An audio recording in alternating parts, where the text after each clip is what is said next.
Hi, I'm Autura Eason-Williams. I'm the pastor at Capelville United Methodist Church. And during this time of social distancing, Capelville United Methodist Church is doing a lot of things online. We're learning, and I hope that you are learning and growing with us. This segment is about Lenten Testimonies. During Lent each year, I ask 6 people from our congregation to offer their Lenten witness. This year I asked 6 people and only 2 of them got to share before we entered into this age of social distancing. And so that left 4 people who did not get to share. Well, 2 of them I've uploaded their videos to our YouTube channel. Jacoby Paige is a 12-year-old who has a very brief video of his Lenten witness. And then the other video is David Bethel, and his is uploaded to YouTube. But there are 2 people who are really shy and asked me if I would share their Lenten witness. I have that to share with you today. The first one is Norma Todd. I interviewed her on yesterday, and she shared with me her witness. And then the second one is Shari Paige, and she emailed hers to me, and I'm going to share it as well.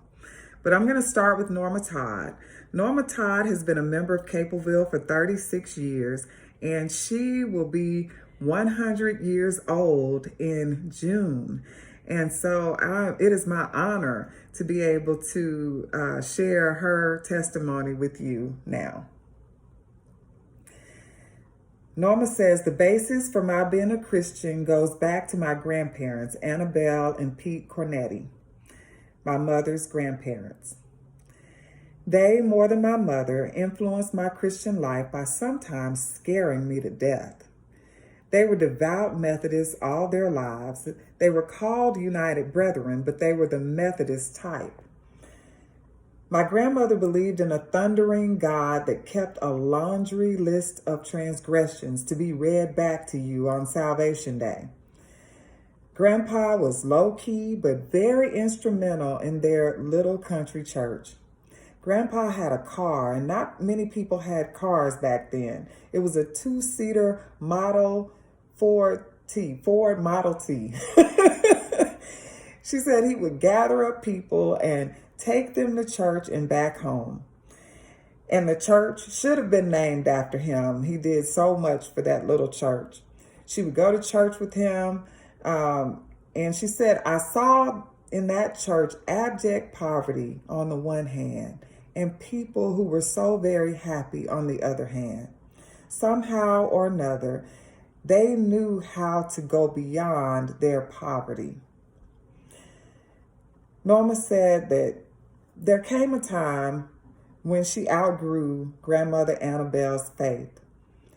But she said Grandmother Annabelle was still in her head. She said, I would read the Bible and I would search for anything that would contradict her. I looked for something that would prove her wrong. I know that was mean, but I outgrew that too eventually. When I became a teenager and a modern, I thought I knew everything in the world plus a little bit. Then I began to wonder, what is everything in the world?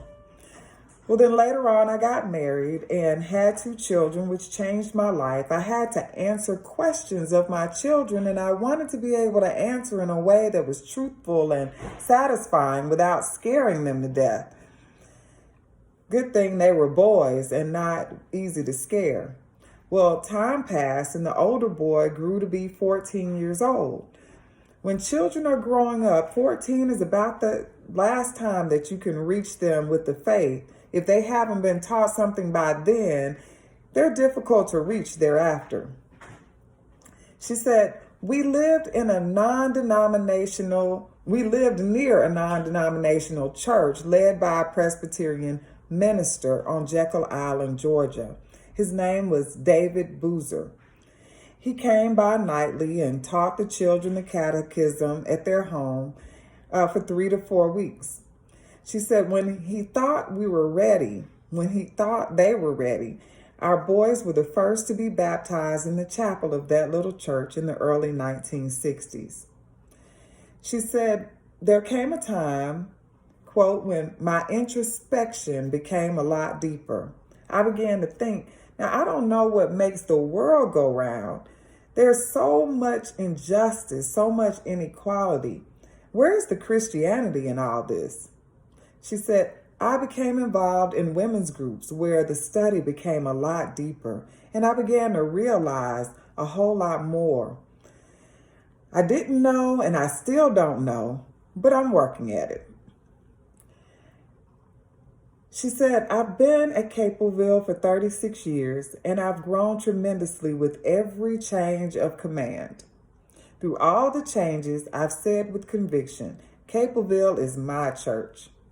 The interaction with the people is so genuine, and when the people say the peace of Christ be with you, they mean it. It's very rare that a congregation can change and still be the same. Then she said, back to my grandmother Annabelle. Grandmother Annabelle would be pleased at how I have developed in my reading of the Bible. She would be happy to know that I've grown in my understanding of difficult concepts like the Trinity.